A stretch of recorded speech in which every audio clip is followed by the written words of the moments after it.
So this is the control panel. So to unlock, just press the unlock screen button once. Here you'll see your switches. So if you want to go to switches, you can turn the interior lights on and off, the outdoor light on, off, and then to use the water for the shower or the taps or the toilet flush, we need to have the water pump turned on. To go back, you can press the back button.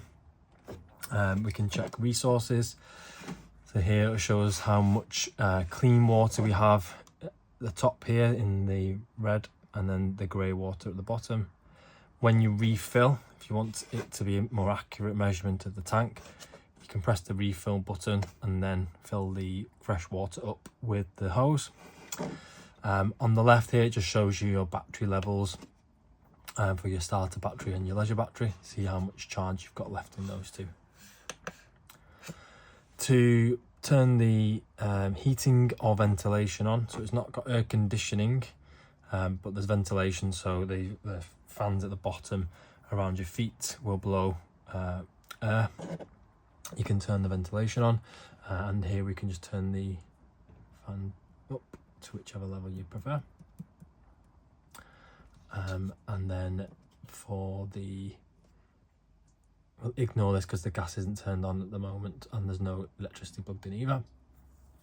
So for the heating to work, we can run it off the gas or electricity, and we can set it to fast, which will make it heat up quicker, or comfort, whichever you prefer, and then you can just change the temperature accordingly. Here you can choose whether you want to run it off the gas or off the electricity.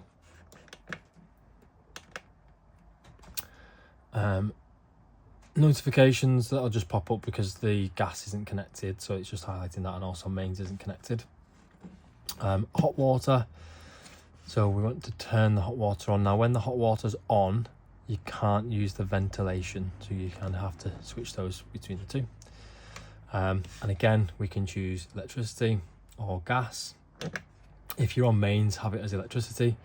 It will heat off the leisure battery, but it will take a bit longer than it would off mains. If it's not hot when you first get there and you plug your mains in, probably a good idea to just press the boost button, and that'll just get it heated up a lot quicker, so it'll be ready for showers. What you can also do with the hot water is select how hot you want to have it, based on comfort or boost. So you're just making sure that you can have enough hot water for showers, essentially. So if a few people are going to have showers out of it, you kind of want it on boost, so it'll be hotter.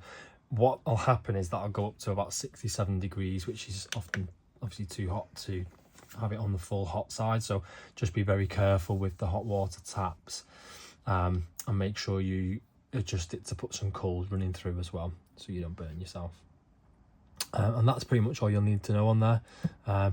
You can set some timers up in the app, but to be honest, we just use it as and when, so you just need to use these buttons to turn things on and off, essentially, on a night.